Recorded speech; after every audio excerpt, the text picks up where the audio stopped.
I just cleaned out these totes, put down new paper, new water, more food, and the birds seem to be happy. I just added one more bird to this tote that hatched sometime last night.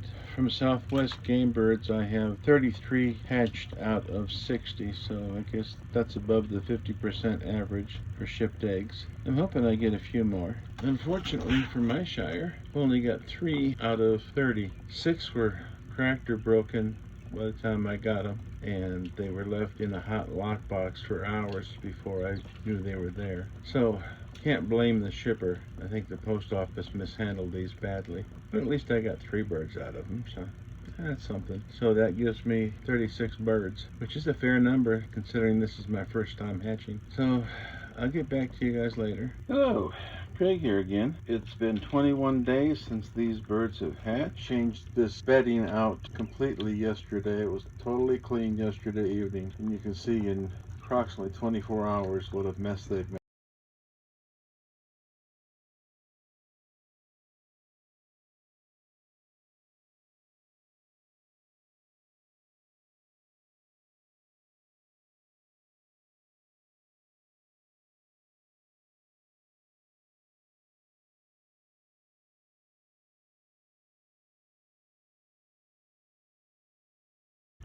At any rate, these birds are 21 days old.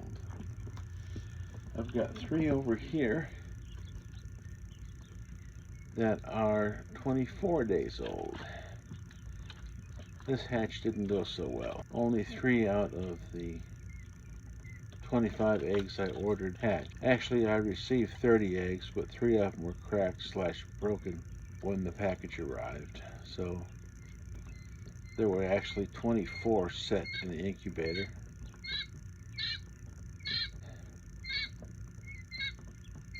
So I'm assuming there was nothing wrong with the incubator since these came out just fine. And I know the packaging which the eggs were in was pretty beat up, so that would explain that. Anyway, I've got a few birds.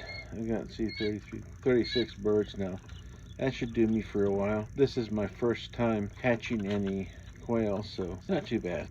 I do love these brooder plates, heater plates here. There's a lot of talk about how the light bulb can produce a fire hazard, and these plates work fine. I've got 2 different brands. They seem to be doing well. This one is probably a little small for the number of birds that I have here, but they can still all fit under it just fine. I may have to switch to a larger brooder plate. Ooh, get that one out. In the near future, and I do have one here just waiting to fire up. Well, that's a chore.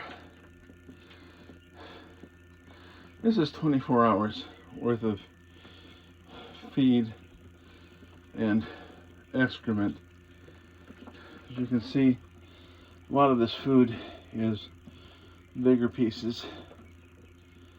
So I have this all cleaned out of here and replaced with fresh paper and put the birds back in here.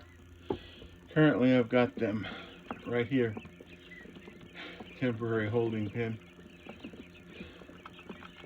And as I said, it won't be long and these birds will no longer stay in these totes of their own free will. They'll be flying out of here if I don't do something different. Nice thing about this, so all I have to do mainly just roll it up.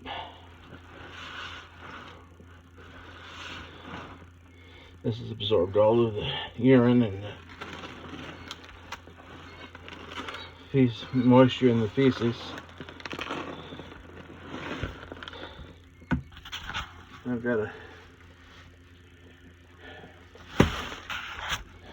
a trash bag here that I dump it in, and just take this out with the trash, at least for now. Just easier to deal with it that way. In case you're wondering, a little breath don't bend so good.